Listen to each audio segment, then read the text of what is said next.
Hello, this is Mick Foley, and you are listening to Wrestling Uncensored. This is Santino Varela, and you're listening to Wrestling Uncensored. Hey, this is Trish Stratus, and you're listening to Wrestling Uncensored. Keep listening. Stratisfaction is guaranteed. Yeah, welcome to Wrestling Uncensored. I'm Dave Simon. He's Johnny Nord. With you every Saturday night here, talking professional wrestling. WrestlingUncensored.net is the website. YouTube.com/RingsideReport.net. Go subscribe to our YouTube channel. YouTube.com/RingsideReport.net. Johnny and I are on YouTube all the time. We were on yesterday afternoon, as we are every Friday afternoon for Dave and Johnny Live. We talked a little bit about New Japan's Wrestle Kingdom. We talked about 90 Day Fiancé, the finale episode before the tell-all episode, which is very exciting stuff. And I did a movie review, which is rare because usually Johnny's the one reviewing the films, but I went out to the movies and I saw a movie that's in the theater. So, my review of The Favorite on the latest episode of Dave and Johnny Live on our YouTube channel right now. Go check it out. More info, WrestlingUncensored.net. Follow Johnny North on Twitter at North Genesis, on Instagram at Genesis Johnny North. Follow me on both Instagram and Twitter at Dave Simon MMA. Big Johnny, we know who will be facing Daniel Bryan for the WWE Championship at the Royal Rumble. And it will be the phenomenal one, AJ Styles. Is this a good or a bad move by the WWE to give us this match again? We've seen it several times. The last time at, TLC, the last pay-per-view? That's right. Tremendous match. Tremendous. Maybe, a match of the year candidate in the WWE, right? I believe. But do we need to see it again? Or would you have preferred a different babyface matchup like Rey Mysterio? That was the guy that we were kind of hoping for, right? But instead we get AJ Styles. And I know you're a big proponent of AJ Styles. You want him to main event WrestleMania. You think he's the top guy. And, it's hard to argue with that. Do you think this was the best move for the WWE at the Rumble? Bryan and AJ again? I do. I feel that we have the Elimination Chamber coming up, and then shortly after that, we're going to have Fastlane. So we have 2 pay-per-views even before the Rumble. So you have 3 pay-per-views before WrestleMania. So 3 big matches for Daniel Bryan before he even gets to WrestleMania. You have enough time to throw in Rey Mysterio, even in Mustafa Ali in there. Why not give us the real AJ Styles against the new Daniel Bryan? It's not much of a new match, but AJ's got a bit of a different personality going on. Why not? Yeah, it's not that fresh, but I guess they're trying to freshen it up with this new AJ gimmick that Vince McMahon seems to have started, right? Vince last week said, "Show me the animal. I want to see it, AJ. Yeah." And then AJ hit him after Vince slapped him. Mm-hmm. And now AJ's really aggressive. And Vince and Shane were in their office on Smackdown.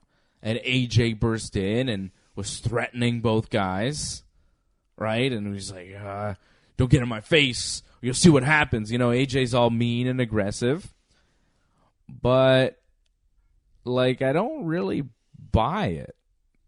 And, I'm a huge fan of AJ Styles, and I know that the promos can be there at times, but I don't know, that little segment that he had, it didn't feel that authentic. I don't know if this is the real AJ Styles, like they're trying to say.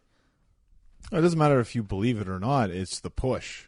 The fact that he went into a 5-way with pretty much all the top guys on SmackDown and walked away as the number 1 contender just goes to show that behind AJ Styles, he can be in the title match. Even if he loses, I still think he has a great chance to win the Royal Rumble. I don't think he wins at the Rumble against Daniel Bryan and wins the title.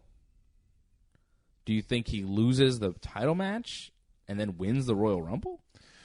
The fun part about this is Brock Lesnar's in the building. You can always have a little altercation in the back.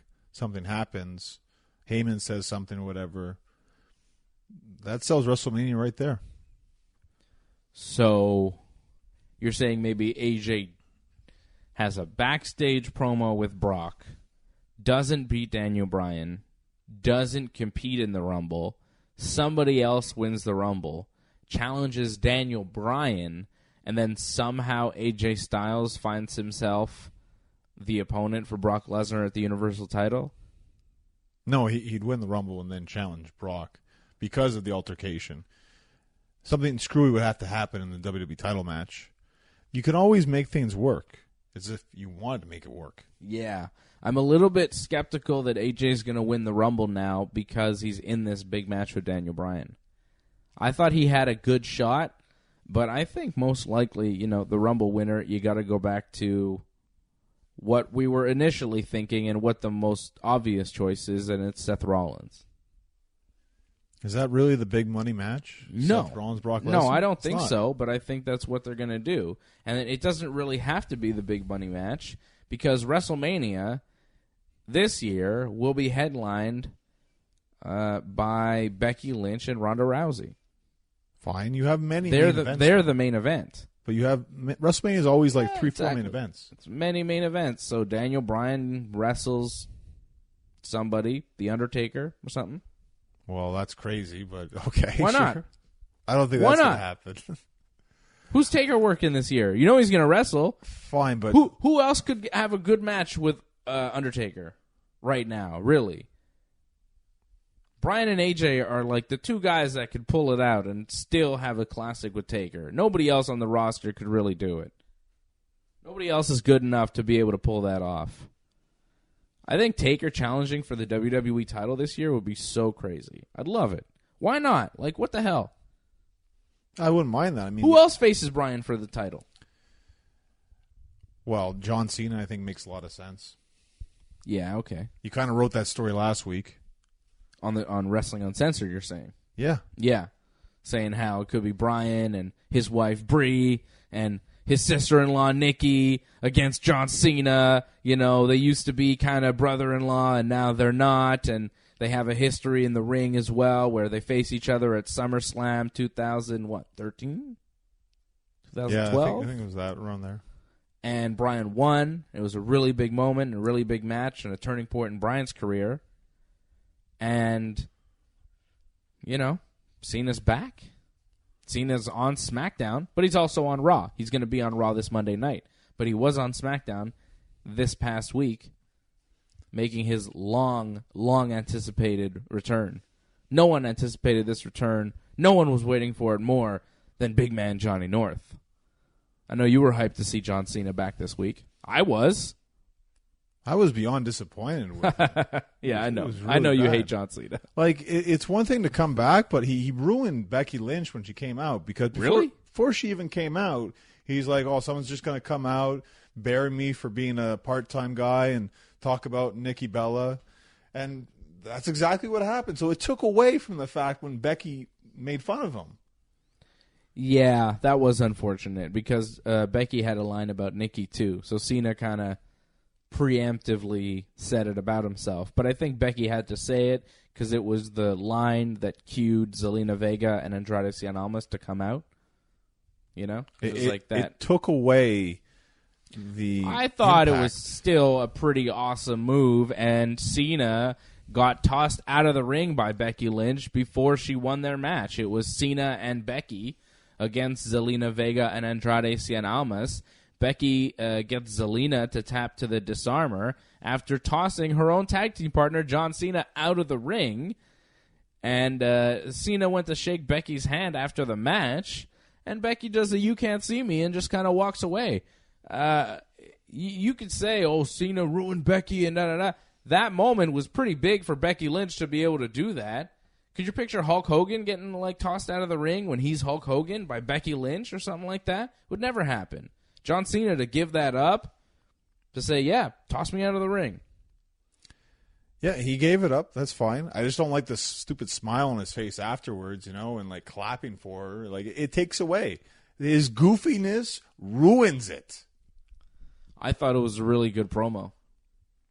I thought it was great. Cena talked about the year he'd had, talking about buying a ticket to WrestleMania and saying how he shouldn't have drank those beers before his match with Undertaker. Excuses. Yeah, right? So maybe the rematch this year. I don't know. It's a possibility. Cena talked about how his personal life played out in front of the world with Nikki Bella and him breaking up and everybody talking about it and everybody knowing about it, which was, what it was, like he said. And he also said that he wrote a children's book that he's glad that people are supporting. And I read that book pretty much every day. Elbow Grease. Story of a young monster truck that never, ever gives up. Didn't someone else write that for Cena and he just put his name onto it? No, this is, I don't know, maybe. More than likely. It's a co-creation with another guy. But I think, no, if you read the little dialogue bubbles, it's very obviously John Cena who wrote it. All right. There's a lot of, I don't know if he wrote the main story, but the dialogue that goes along with it is definitely Cena. Well, that's great for him that, he gives back to kids. Glad he does that. My son loves Elbow Grease. Loves it. Asks me to read it to him every day. Every day I read John Cena's book. So when he said that, I popped. I was like, yeah, got your book, Cena. I read that. That's great. I think that's the best thing John Cena does is what he does for kids. Yeah, good man. Elbow Grease. And then Cena says he needs a reason to be there, and he can't wait for somebody to show up and tell him to leave the WWE faster than Nikki Bella left him. And then the man, Becky Lynch, shows up, and she asks him how it feels to see her show up instead of some man. Becky says Cena's been the face of WWE for so many years, and now it's her turn to take over. Becky saying, I wasn't aiming for Charlotte Flair. I was aiming for you, John Cena. I wanted to take you out and replace you as the person of the WWE, the face of the company. And I think she is on her way to being that person, hopefully. And then Becky says if Cena has a problem with that, then Nikki Bella won't be the only woman to drop him this year. So, yeah.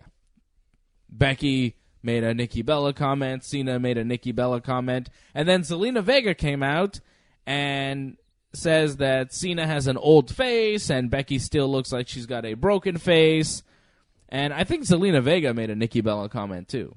Probably. Like everybody's saying, something about Nikki Bella to John Cena because that's what you got to do.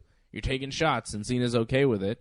I don't know how Nikki feels about it, but Nikki wasn't at Smackdown, so I guess we'll have to find out how Nikki feels about it on the next season of Total Bellas. Apparently I don't know. She bounced back. She found somebody. She Dancing with the Stars, her partner. Apparently she's with him now. So Really? Apparently. That's the rumor. Watch Total Bellas and you'll find out, right? I guess we'll find out on Total Bellas. I don't know. I don't believe that rumor. But John Cena coming back after a long time away. I know you give him a lot of heat. You don't love John Cena like you should. But John Cena, I thought, did a really good promo with Becky. Had a decent match. He didn't really do much. But, he gave Andrade a lot of over in the match. They did wind up winning, but it was Becky that won. Becky looking strong. Becky on top. Cena putting Becky over in a pretty strong way. And Cena's back. Cena's got a big movie out, a big Transformers movie out, and he's on the WWE television shows every week now. He's on SmackDown this week. He'll be on Raw next week. Cena is back. Looks like full-time, at least full-time on TV. He won't be at the Rumble. He's not advertised for the Rumble. Not yet. You don't think he's going to be in the Rumble match? He might win. If he's got a movie He could win. If he's got a movie commitment, he'll be there first. He could easily win the Rumble and challenge Daniel Bryan. Well, Elimination Chamber or whatever. Sure. But yeah, sure. I think Cena might be at the Rumble. Why wouldn't he be? Why is he on Raw? if he's not going to be at the Rumble. I think he's definitely at the Rumble. No? No, I don't think he's at the I think Rumble. he's going to be in the Rumble match. One, you have enough people like on the roster to fill up the 30-man Rumble. You don't need John Cena to be in there. You always need John Cena. No, you don't. Do you need Randy Orton to be in the Royal Rumble? Of course you need Randy Orton to be in the Then Rumble. you need John Cena too, Johnny North. You can't let your biases sway you here. Who main evented SmackDown? I don't know. Was it John Cena? It was Mustafa Ali, wasn't it? He was there. Randy carried him a bit, you know. Oh yeah, who took the fall? Yeah, well, AJ's amazing, man. Who took the fall? Like they set Who up, took the fall? They set up WrestleMania. Who took the fall? They set up WrestleMania very good now. Like we have heat now for WrestleMania for that main event. You don't want to say it. Well, Randy got pinned. It's good and like builds up WrestleMania. It's good. What's your WrestleMania dream main event Man, now? AJ versus Randy, of course. Like, so you want AJ to win the title from Bryan, Randy to win the Rumble, and then AJ Randy at WrestleMania. that's ideal. Do not put that out there. That's so bad. They will do that. You know they're going to do that to me. They should. Imagine if they did that. They just cut Daniel Bryan's run short. Boom, at the Rumble, he loses. That'd be terrible. Well, they're not going to. They better not. There's a lot of good they can do with Daniel Bryan, but the thing is, AJ Styles is still amazing, and you can't deny that. Yeah, no, he's great. And that match, the Fatal 5-Way to main event SmackDown, was tremendous. That was the best match on WWE this week, without question. Oh, yeah, it was very, very good. AJ beats Randy Orton, Rey Mysterio, Samoa Joe, and Mustafa Ali to earn the title shot against Daniel Bryan at the Royal Rumble. AJ getting the pin on Randy after a springboard 450. Did AJ seem more aggressive in the match, though? Did it seem like it was a new version of AJ Styles in that match? It didn't seem like anything different. Like, the character didn't seem different to me. I feel like Daniel Bryan, the new Daniel Bryan, wrestles slightly differently. He's just more ruthless. You know, that stomp that he does on the head, he's doing things that are just meaner and more aggressive. And now AJ Styles supposed to be this more aggressive character, but I didn't really see it. That's the thing. Like, I don't buy it with AJ. That's not really him. Well, they help Daniel because they have him against cruiserweights, people smaller than him, so it looks good when he does that. If he was wrestling guys like Samoa Joe, kind of hard to believe that, you know, Daniel Bryan's going to kick the crap out of Samoa Joe all the time. Mm-hmm. I mean, he could, but it doesn't look as good as when he does it to Mustafa Ali. Mm-hmm. And with AJ, it was just surviving that match. That was a brutal match. He took that like T-bone thing through the table on the outside. Like, I think that was impressive that he was able to come back from that. Yeah, but it wasn't really showing his, like, aggression. No, that match wasn't for that. It was just to win. And it just goes to show that they're behind him again. They got that big push behind AJ. I don't feel that AJ is going to win at the Rumble, the title match anyways, but it's to give him a little bit of hope. And that's what that Vince thing did.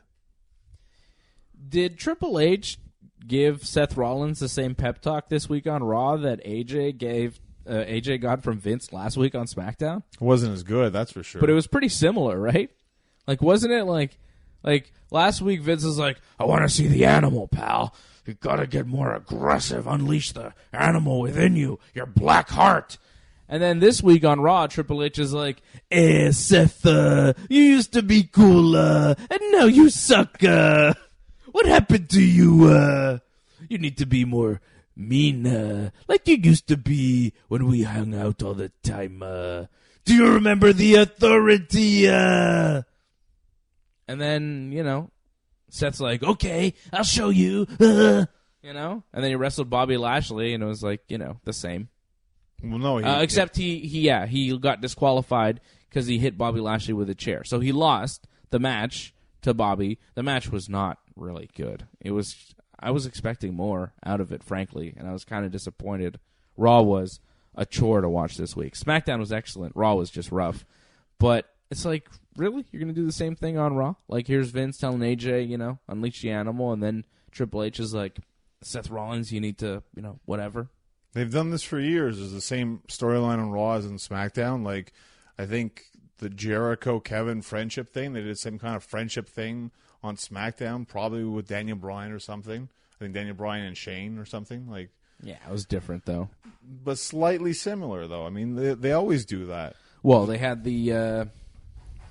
I remember when was it Paige's group there, Absolution came out, right? And then the Riot Squad came out on SmackDown the same week, and it was like, what? Just Raw and SmackDown like mirror world sometimes, just slightly different. Yeah, real creative. You have a creative team. They have a whole team called Creative. A whole team worked on that. It's a hard job, man. God, hard job, they say. Yeah. Can we talk about Sonya Deville for a second? Not Mandy Rose? Because, like, the caption said Mandy Rose. I thought she was wrestling. Yeah. Oh, no, wait, she's not wrestling. Yeah. No, I want to talk about Sonya Deville and her terrible finisher that looked like she gets DDT'd. I thought so, too. Okay, I wasn't alone on that one. What Good. the hell was that? I was wondering. It was like, wait a minute. Like, that's a finish? Like, I thought you got hit there. Like, yeah, it looked like she takes a massive DDT from Naomi, like big. Like, she lifts Naomi up in the air in like a vertical suplex position. Right. And then Naomi, comes down with her head tucked. Boom, DDTs, Naomi bumps with, Sonya, and for some reason, Naomi's down, and she gets pinned, and Sonya wins.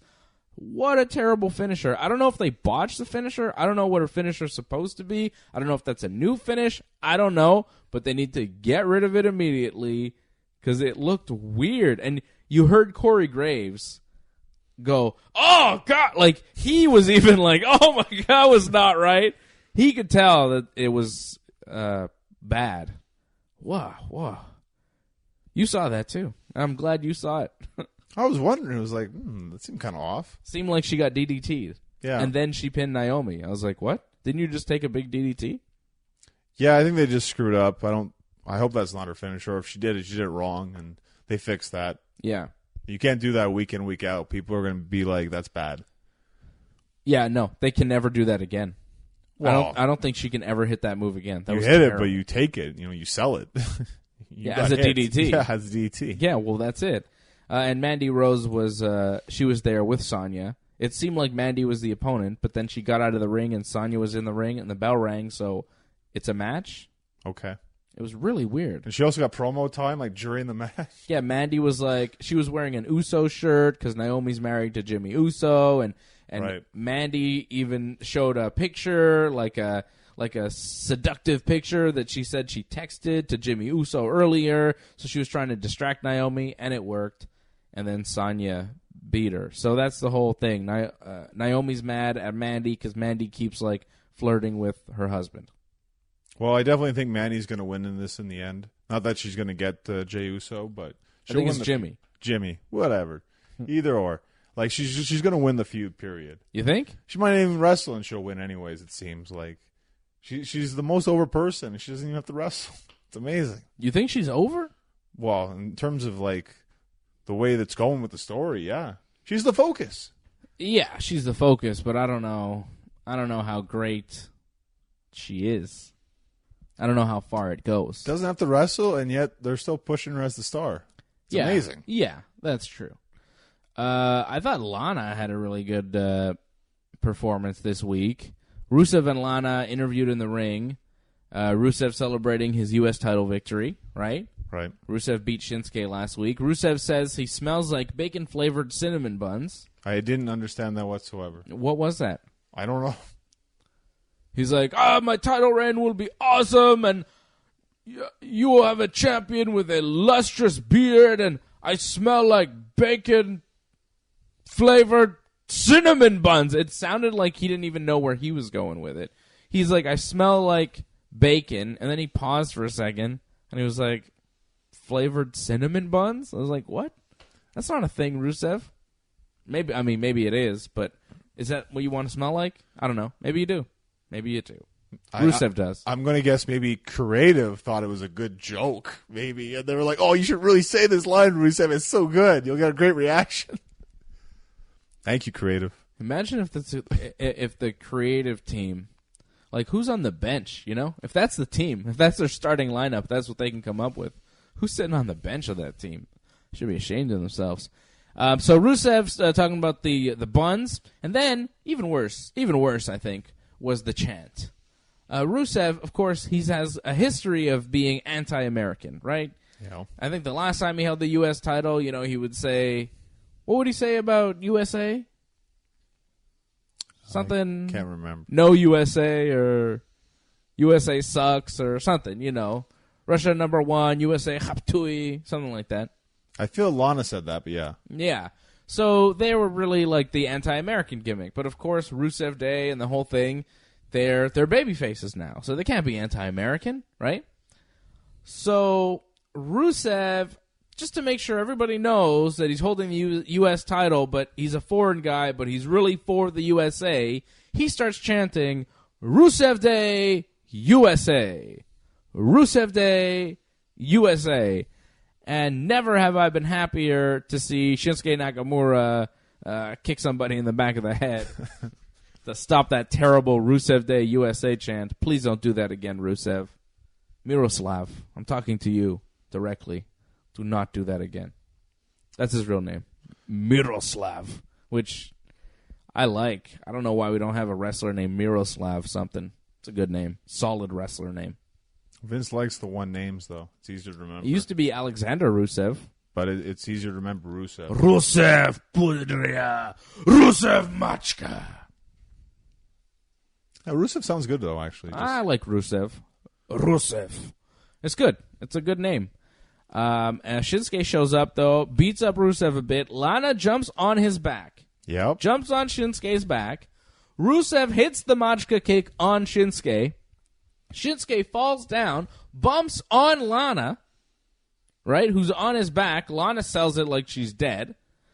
Rusev goes to check on Lana, gets kicked, and then hit with the Kinshasa from Shinsuke. I thought that was a great little angle that they did. Building more heat now for the rematch between Rusev and Shinsuke. Lana got involved. Lana took a little bump. Nothing too major. Rusev kind of caused it. So you can go there, like Lana could be mad at Rusev. Who knows? Who knows what Lana thinks when she wakes up and sees the videotape, right? Who knows? But I like it. It could go many ways. And, of course, it just makes Shinsuke look like the evil guy. And that's good.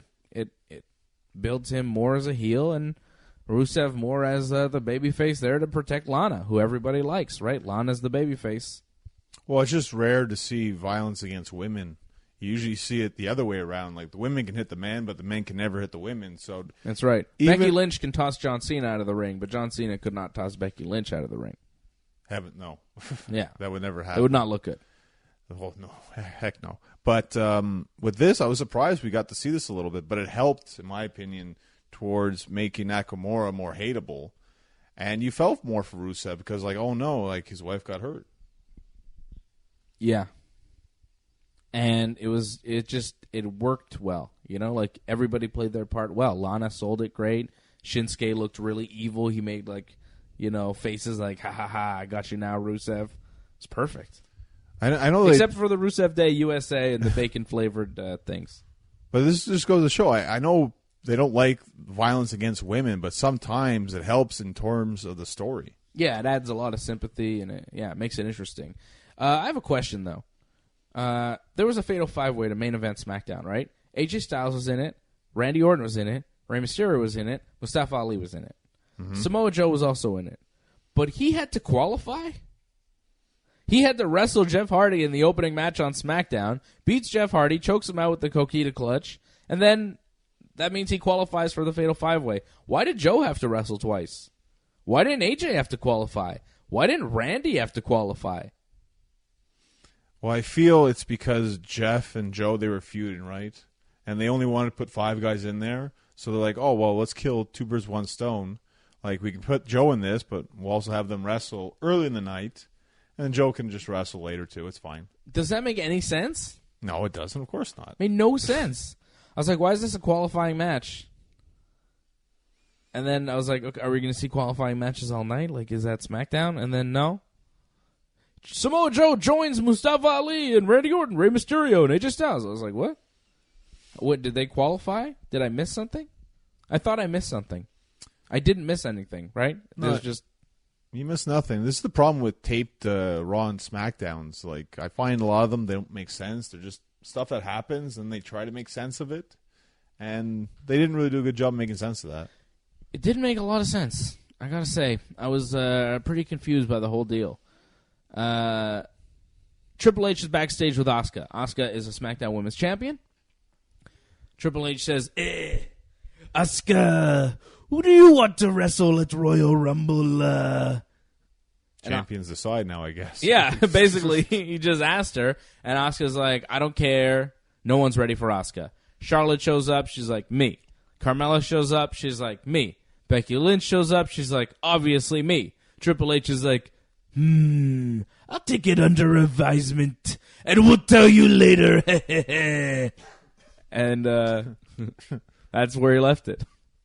So it's a 4-way? I guess. Or they have a triple threat on SmackDown between those three, and the winner faces Asuka.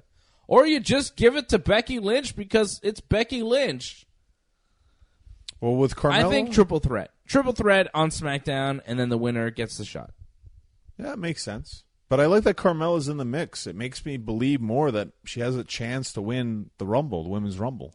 I think 4-way at the Rumble is a bad idea. Because you want to just put them in the Rumble, you know? Yes, but just a one-on-one match? That's it? Like, yeah. You just went from a TLC, and then you're going to go to a one-on-one? It's a big step down. Give me Asuka Charlotte one-on-one. All right. Give me Carmella Asuka one-on-one. Whatever. Or Becky. But I think Becky should be in the Rumble and should win the Rumble. I want to see Becky win the Rumble and challenge Ronda for Mania. That makes a lot of sense, yeah.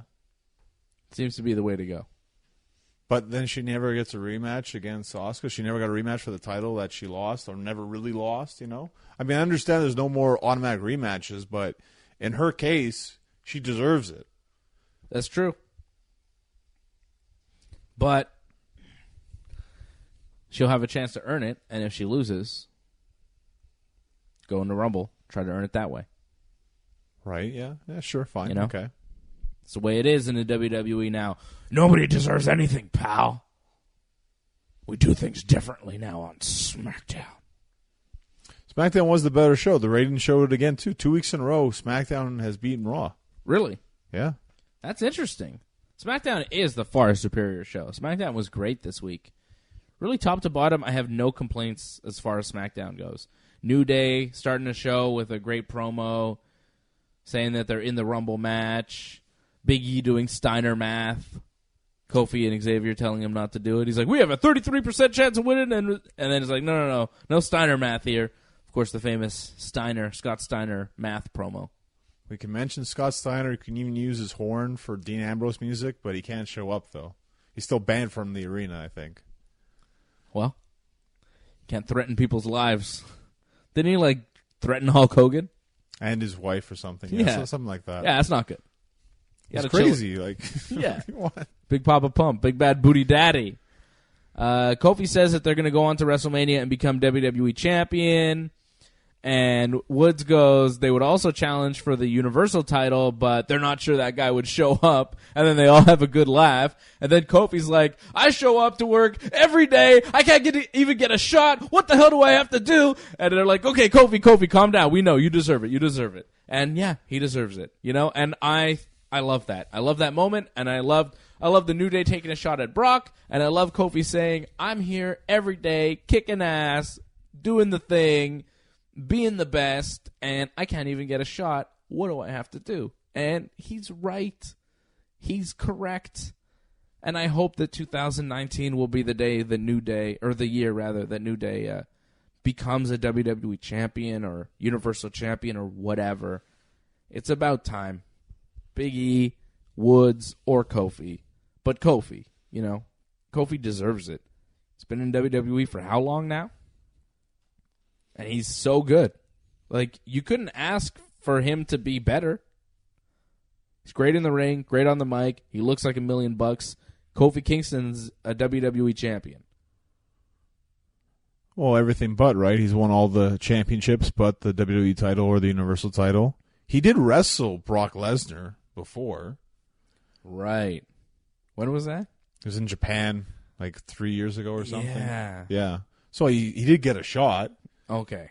in 3 a years sense. ago. So it's not like they haven't used New Day. It's just, they're not in that title picture. You don't believe they're going to win the Royal Rumble whatsoever. You don't think they'll win Elimination Chamber. No. Like, you think maybe Money in the Bank they have a shot. That's about it. I would love to see Kofi win the Rumble. How awesome would that be? And then Kofi challenge Brock. The problem with Kofi, though, he's made a habit of being like, the close elimination, and then gets eliminated. Yeah. That's his thing. So if your thing is you always get eliminated, you're always going to lose. You've pigeonholed yourself in the situation where, I have to deliver this and then lose. So maybe he doesn't win the Rumble, but, New Day should get their shot. They're bigger than the tag team division. They just are. Well, they are the tag team division, right? So, I mean, you got the Bar, you got the Usos. Such a great division. I heard Edge and Christian talk about those three teams and compare them to, the Dudleys, the Hardys, and Edge and Christian. And eventually, the Dudleys, the Hardys, Edge and Christian, more Edge and Christian and the Hardys, they kind of broke off and did their own thing as singles and were huge stars for the company. Kofi could be Edge. They just have to let him do it. The thing is, Kofi started as a singles guy. Kofi could be Jeff Hardy. You know what I mean? WWE champion material. He's had that run, though, and it didn't work. Yeah, but that was a different Kofi. This is new Kofi. This is New Day Kofi. It's a different deal. When they're all together, it's a totally different Kofi Kingston. It'd be different, but the problem is now you break them up, you lose that chemistry. And I don't think you have to break them up for them to pursue singles star goals. It's tough, though. Them not in the tag team division, it's a huge hole. Yeah, they got a strong division, though. They don't need them. They have a strong division on SmackDown, but on Raw, it's weak. Yeah, well, so what? New Day's on SmackDown. Who cares about Raw? You know what? We should talk about Raw, because we've spent most of the show talking about SmackDown, because it's fun to talk about, because SmackDown's actually good. Now we're going to talk about Raw, and Johnny and I both watched Raw this week. I know most of you didn't watch Raw this week. Nobody really seems to watch Raw anymore, because how could you? It's 3 hours, and it's rough. We're going to be back here. It's Wrestling Uncensored on TSN 690. What's going on, y'all? This is WWE superstar Kofi Kingston, and you're listening to Wrestling Uncensored. Hey, this is Antonio Cesaro, and you're listening to Wrestling Uncensored. Hey, this is the Heartbreak Kid, Shawn Michaels, and you are listening to Wrestling Uncensored. All right, welcome back. It is Wrestling Uncensored. We're here on TSN 690 every Saturday night talking professional wrestling. And the WWE Royal Rumble is coming up real soon. In 3 weeks' time, we're building towards the big event that'll determine a lot of what will happen at WrestleMania this year. This year, as this is our first show of 2019, Happy New Year to everybody. 2019 is going to be big for Wrestling Uncensored. It's going to be big for pro wrestling as a whole. It's starting off great already, and we've got a lot more to come, of course, heading to WrestleMania 35 in New York, right? In April. Well, Jersey, technically, but Giant Stadium, or whatever it's called. MetLife. That's right. There you go. So that'll be in April, and we're on the road to WrestleMania now.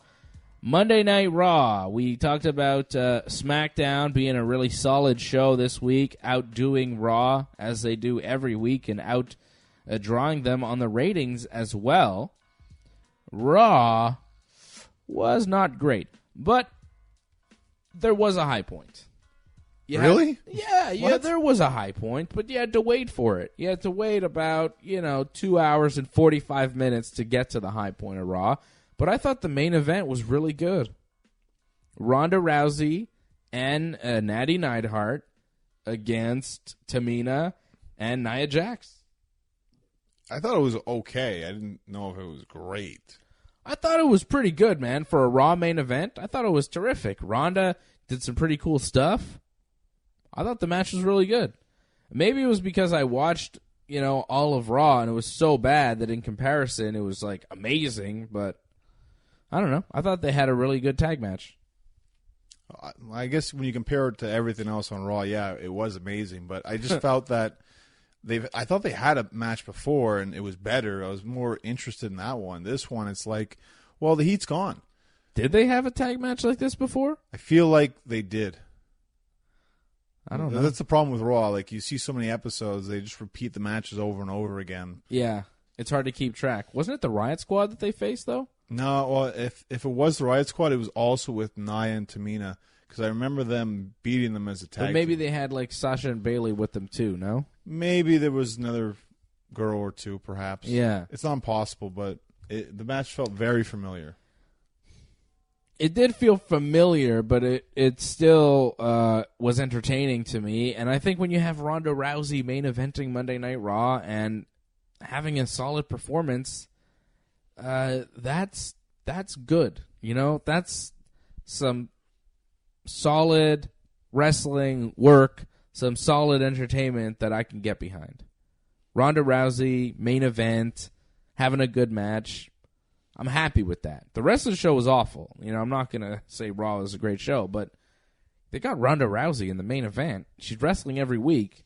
I can't stress enough how awesome that is, that Ronda Rousey, one of the biggest stars in the history of combat sports, one of the most important people in the history of combat sports, is main eventing Raw every week.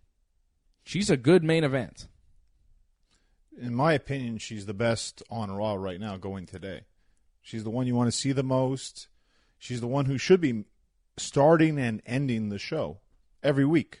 Every week.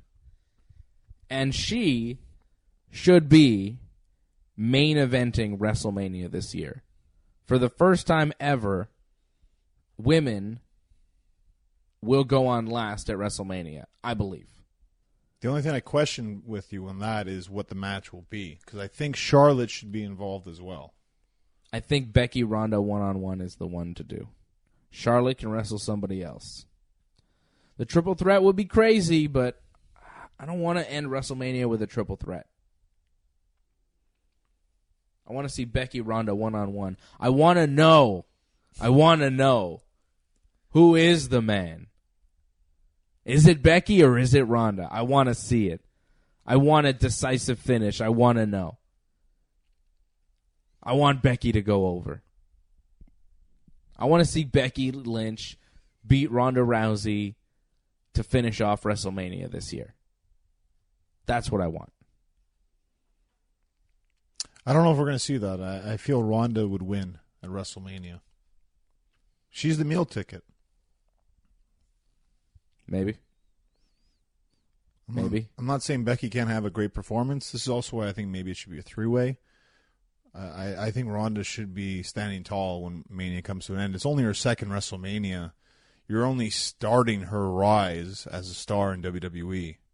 Keep it going.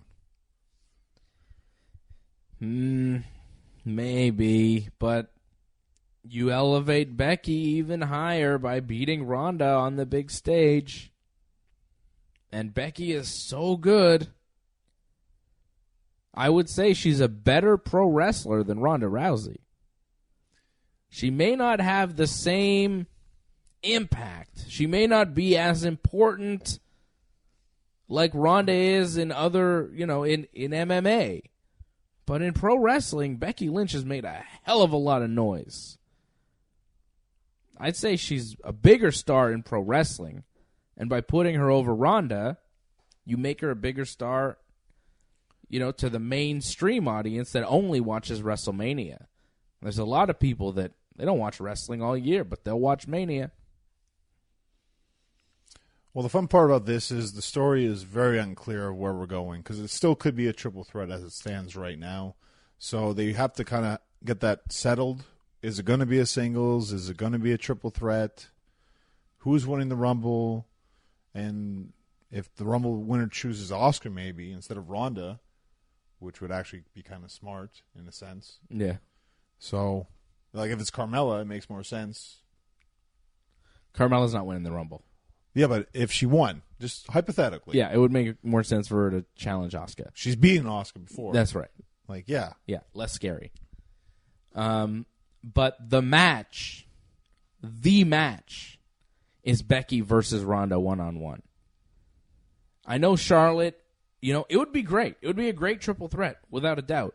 But the match you want to see, the two that you want to see face off to see who is better. Because, Ronda could pin Charlotte and then whatever. Did she beat Becky? No.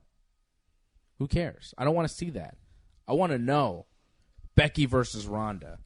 Who takes it? One-on-one. Worlds collide. It's like Hogan Andre. It's like Hogan Warrior. Becky Ronda. It's like The Rock and Cena. This is the match. Whoa, that was bad. What are you talking about? Once in a lifetime, Johnny. Relax. It was twice, actually. It was terrible. It's like Randy Taker then. It was a good match. Okay, there Great you go. match. Okay. Becky Ronda. That's the match that should main event WrestleMania. That's what I want to see. And there's nothing on the men's side that could really compete with that this year either. There's really nothing. You look up and down the roster and you try to come up with the biggest dream match, the craziest thing you could possibly do, and I got nothing. Well, I mean, you're talking about The Undertaker getting another title shot. Taker and Bryan would be pretty sweet. Bryan and Cena would be pretty sweet, too. I think those are great matches. But is it bigger than Becky Ronda? I don't think so.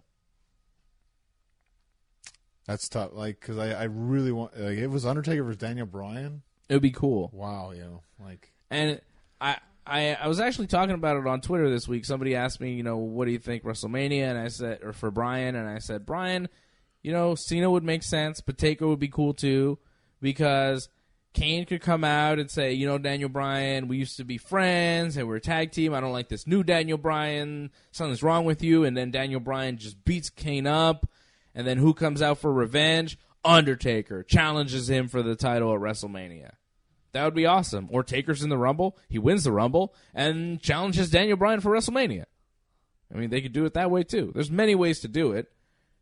But it would be a cool match. It would be pretty cool. And I'd like to see Daniel Bryan beat The Undertaker at WrestleMania. Make him tap out. Be awesome. Okay, beat him. Tap. Tap. Whoa. Tap, tap, tap. It's not going to make him tap. Tap. Let's see him beat him, too. Like, I'd even question if he beats him. I don't know about that. He beats him, brother. I don't know about that. Taker's laying down. Taker's on the comeback because he lost to Triple H. He's got to win now. No, he's got to lose again to Daniel Bryan. I don't think that's the match. I think Bryan Cena makes a lot of sense. It does, but I'd rather see The Undertaker, actually. Yeah? Yeah. Like, just see, like, what kind of match that could be, because Punk versus Taker, that was really interesting to see that. And to imagine what Daniel Bryan can get out of The Undertaker. Less than what Punk was able to get, because it's... You think? I don't know. I think he could actually... The years, how many years ago was that Punk match? 5? It was, yeah. Taker is not the guy he was 5 years ago.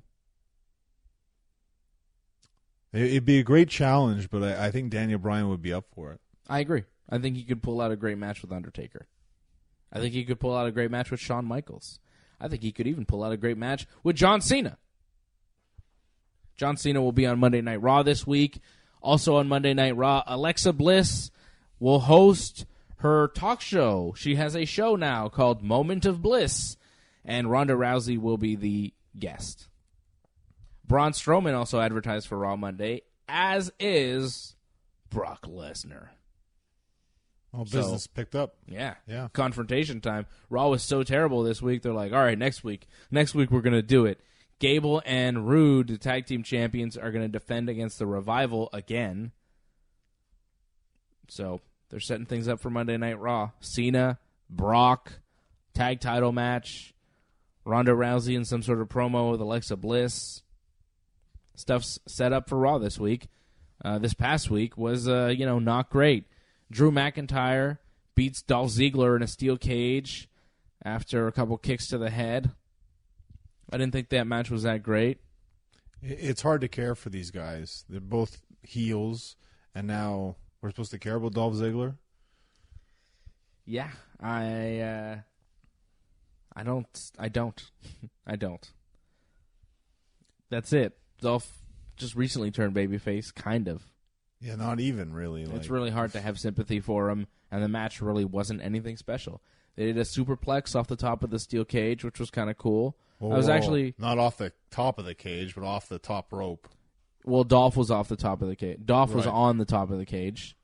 Drew McIntyre was not. He was on the top rope. Right. But still, Dolph takes a pretty high Dolph fall. took an amazing bump, yeah. Yeah. And I was watching the match with my son, who's a year and a half, and he popped for the suplex. He was like, "Oh!" He was like excited about that. Got a little excited. So when you pop a baby, you're doing a good job. So give that to them. Pop the Zev. It's good. Yeah, that's it. When he's like excited about a bump, it was a good bump. But that was pretty much it. The rest of the match not so good. I didn't like McIntyre always going back. Didn't he go back like twice? What do you mean go? Oh, like he won the match and then he went back to beat up Dolph, and then he went back again. Yeah, I think he did a promo and then he went back again. Yeah, like, so long. Yeah, it was not good. Seth Rollins came out, said he wanted an Intercontinental title rematch, and then Triple H shows up, and he says, no rematch, and Seth's like, I've been carrying the show, I deserve a rematch, and I'm going to go for Brock in the Universal title, and then I'll go through the whole McMahon family if you get in my way, and then Shane shows up, and he's like, whoa, Seth, settle down, you got to wrestle Bobby Lashley, and then there's going to be an Intercontinental title shot, Battle Royal, and that's next. And Seth, you're not in it. Which is like, all right. Apollo Crews won that Battle Royal with a bunch of jobber guys. Zack Ryder was there. Kurt Hawkins was in like the final four. Finn Balor.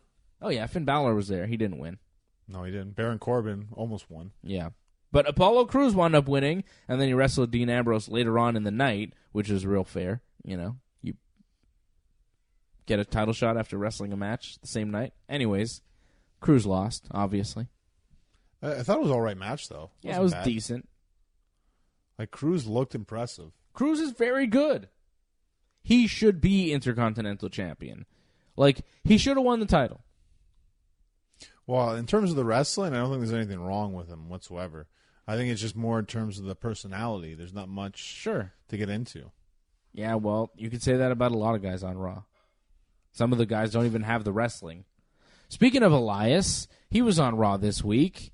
He had a thing with Baron Corbin, and then they had a little bit of a brawl. They talked to each other, and then they brawled. So terrible. So bad. Don't care. And it'll be a match one day, I'm sure. Great. Wow, Raw hit a new low when Jinder Mahal and the Singh brothers took on Heath Slater and Rhino in a tag team match. And Jinder won, hitting Rhino with the Kalash for the pinfall. Now, we just went through this whole thing with Rhino, right? Rhino got fired. He had a match with Heath Slater. Baron Corbin forced them to wrestle each other. They're a tag team. And he's like, there's only room for one of you jerks on Raw. Whoever loses the match is off Raw. So Rhino loses. He's off Raw. And then Slater gets turned into a referee, and there's this whole thing, and then he turns on Corbin. And then Rhino last week, when Slater was getting attacked, Rhino comes out as Santa Claus, and he helps Heath Slater. So we have this whole thing with Rhino, and then it leads to the match with Jinder Mahal and the Singh brothers, and Rhino loses. Great payoff, huh? No. This whole thing, and then Rhino just loses to Jinder. Back to square one. What was the point of this whole Heath Slater Rhino deal? What was that for? Why do we see all that with Heath as the referee and all of that? What was that for? It was just killing time. This was the payoff. This was Rhino's match back. This was his return. And he loses to Jinder in a terrible match. Well, to be fair, it was a handicap match, right? So, okay. The Singh brothers count as one guy. I guess. 205, there, Whatever. It's a cruiserweight, but so I don't know. I guess the whole thing with Slater and Rhino was to lead to this point, to put over Jinder and the Singh brothers as a three-man group so that they could go on and feud with Lucha House Party. Yeah, it makes a lot of sense. Is that it? Did I just figure it out? think so. I don't think there was actually a plan, okay? I think I just made a plan out of thin air, just like what the WWE is going to do, because they don't really think long-term or think. Well, I don't think long-term Slater and Rhino, they really care much. They had this one little storyline idea. It kind of fit with Baron Corbin, so yeah. that was it. Yeah. Now Corbin's feuding with Elias. Add that to the list of things you don't want to see on Raw. I still think Corbin is one of the most over guys in WWE right now. He's so hated by the fans. No, it's amazing what he does. You just don't want to watch him. I just don't want to see him ever. He's so boring. There's nothing he does that's interesting. I think he'll be out of the wrestling business, honestly, in 5 years. 5 years' time, he's not in the business anymore. I don't know. To me, he's not Wade Barrett. I mean, I think he is. I know that's exactly what you see him as, but yeah. Where's Wade Barrett now? Is he wrestling? I think he actually is doing something in the UK. Really? If I'm not mistaken, yeah. I thought he quit. I don't know if it's wrestling, but he is some sort of like manager, GM kind of role. Yeah, so he's not wrestling. Well, he's involved in wrestling. Yeah, I don't have high aspirations for the future of Baron Corbin. No, I think he's one of the most over guys in WWE, all of WWE, in my opinion. One of the best heels in WWE. He's so boring. He doesn't do anything. But that's what works. That's what works? Yeah. Being boring. Hey. Well, then Elias is one of the best heels in WWE, too. Although he's a babyface. He's not supposed to be, but he's also extremely boring. A lot of boring guys on Raw. Bobby Lashley's pretty damn bland. He didn't do the posing this week, though. I was surprised. Oh, you wanted to see his butt? Man, I'm telling you, the almighty Bobby Lashley, that's an amazing name. Tag. Yeah, it's an amazing tag name. It's a good name. Fantastic. It's not really delivering, though. This Bobby Lashley return to the WWE has mostly been a failure. Well, the machine's not behind him. That's the problem. It's not like AJ Styles where they believe in him. I don't think they believe in Bobby Lashley. They just see why would you? Have you seen his matches? I don't think they're bad matches whatsoever. If they're not bad, are they good? Okay, the Roman Reigns match was fantastic. Even you said it. It was pretty good. Yeah. One match. How was his match with Seth this week? Yeah, but how were his matches with Sami Zayn and Kevin Owens? Those weren't bad matches. They weren't great. Bobby's not doing so great. I like Bobby, or Roberto, but it's not doing great. Sasha, Bayley, and Ember Moon beat the Riot Squad this week, and that was pretty much Raw. Not a great episode of Raw. Hopefully they pick it up this Monday. They should. Cena, Brock, Braun Strowman's going to be back. They're stacking it. They're trying. And now I think it's time you should talk about Mean Gene. Yeah. Mean Gene Okerlund passed away this week. Very sad news. Just 76 years old. Not a terribly old guy. Mean Gene was the greatest backstage announcer the wrestling business has ever seen and will ever see. The way he reacted to the wrestlers was perfect every time. His voice, his delivery, his look, everything. He was the total package of what you'd want for a guy in that role. He enhanced everybody that he held a microphone for. He made them bigger stars because he became such a star that when you were interviewed by Mean Gene, it almost made you. Hulk Hogan dubbed him Mean Gene. That's a Hogan name. I don't know if you know that, but he was just Gene Okerlund. Hogan said, "Let me tell you something, Mean Gene." And it just stuck, Mean Gene. Well, I remember they teamed together one time. They were a tag team. Hogan gave him that name, Mean Gene. And Hogan, everybody says, when you do the Hogan impression, "Let me tell you something, brother. Let me tell you something, Mean Gene." The Nature Boy Ric Flair. Mean Gene!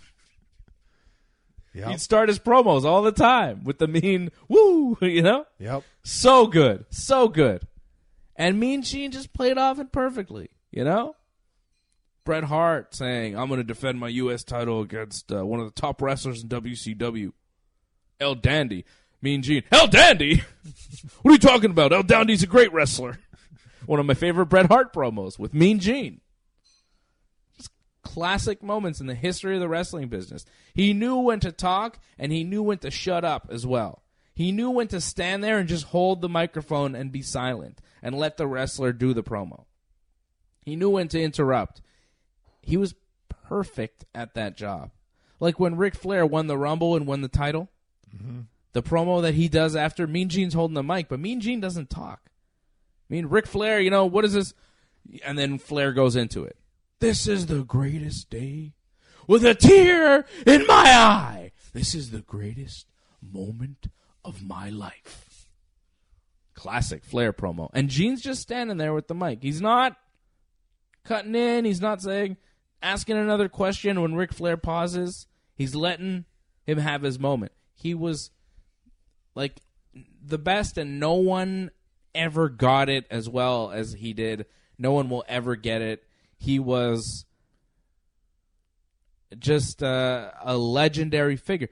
I mean, he was taken from the WWE and brought over to WCW during the Monday Night Wars. Like, he was a piece of the WWE puzzle that was stolen away. They stole him away because he was that important. He was needed. Mean Gene. When Mean Gene showed up on Nitro, it was a big deal. Oh, my God, Mean Gene's there.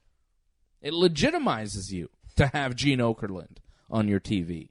It legitimizes you to have Gene Okerlund interview you. He was the guy. No one will ever be better than Mean Gene. Close second would be Todd Pettengill, I guess. But Mean Gene was the man. I'm joking. Todd Pettengill was... Although, I don't know. Who's second best to Mean Gene? Like, Mean Gene's obviously the best. Like, there's no doubt. Who's second best backstage announcer? Is it Todd Pettengill? Is it Kevin Kelly? Is it Michael Cole? Is it Renee? Well, personally for me, the coach. The coach, yeah, he was good too. I like the coach a lot. Yeah, but Mean Gene, like, by far the best, and none of those other people I mentioned could ever touch him. No, without question. In my opinion, when he went to WCW, that made you care more about WCW more than ever because, like, wow, they have Mean Gene? Like, well, business is picking up here, like, for WCW. And I mean that. Yeah. It was huge. I had a Mean Gene action figure. Wow. He made a video for you. I didn't check it out, but apparently he made a video for you. Yeah. That's pretty awesome. A birthday message from Mean Gene Okerlund a few years ago. Very nice. He's a good man, Mean Gene Okerlund. May he rest in peace. I'm trying to remember. Yeah, the Ric Flair stuff was pretty good when women would always make him feel uncomfortable being there. That was good stuff. Yes. Get your hands away from me. What are you doing? just subtle stuff like that. It's good. Yeah, he knew exactly what to say, exactly when to say it. His timing was perfect. Like, it was perfect. Everything he did. And it wasn't like he was told to, you know, those little off-the-cuff remarks. That was just Mean Gene. He just felt the moment. He knew. If anything, it actually makes it harder to be a backstage interviewer because people expect something like Mean Gene. And when they get, like, what we get nowadays, just some, like, nobody who doesn't even know what the heck they're talking about. Yeah. It's kind of sad. Mean Gene was really a guy in the wrestling business, you know? These other people are, like, in the WWE, but it's different. Like, Mean Gene came up in the AWA territory with Vern Gagne, right? It was a different style, and you had to really know what you were doing. He was one of the guys, you know? That was it, you know? That's right. Mean Gene was one of the brothers, you know? Mean Gene was in Legends House. Everybody else in Legends House was a wrestler. Right. But Mean Gene was, you know, there fitting in one of the guys just like everybody else. Although Jimmy Hart was there too. Jimmy Hart was not a wrestler. He was a manager. All right. But in that show, Legends House, I remember seeing Gene, he's just one of the guys. He's Mean Gene. Likes to drink, likes to ladies, likes to have a good time, and loves the wrestling business.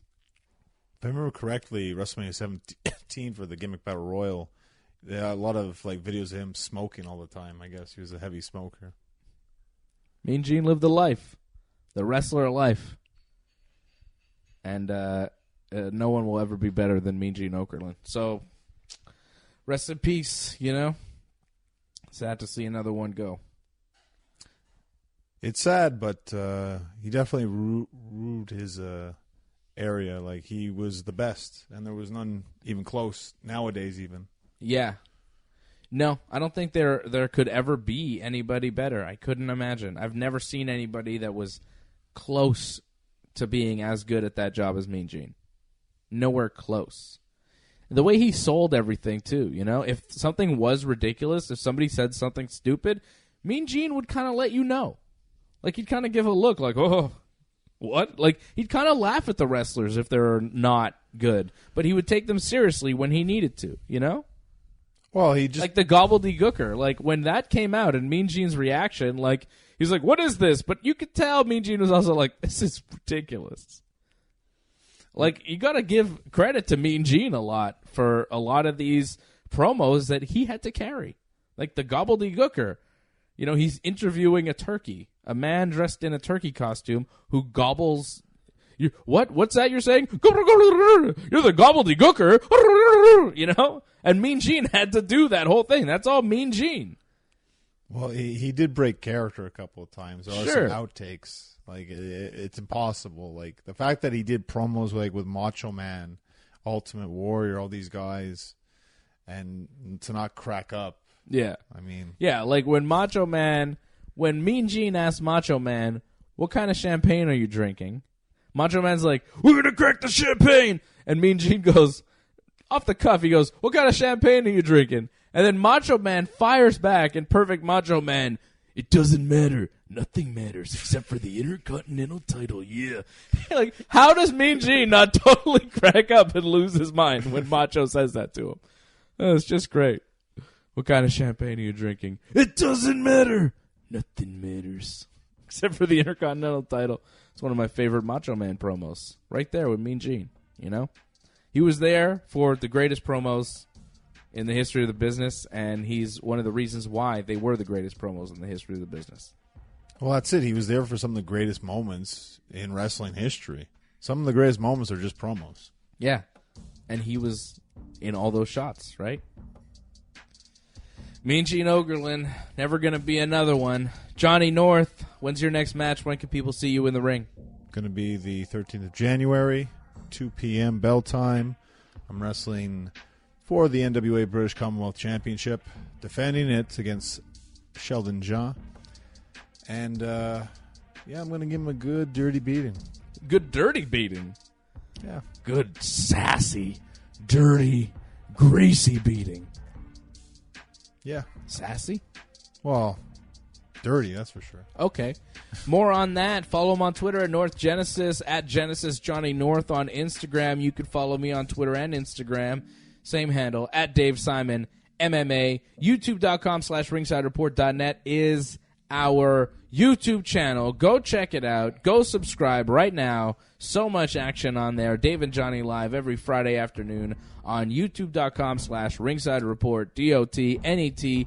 More info for that on our website, wrestlinguncensored.net. I want to thank Marco and Jimmy for helping us out at TSN 690, and a big thanks to you for listening. For Johnny North, I am Dave Simon, and this has been Wrestling Uncensored. Yeah. Yeah. Yeah. Yeah.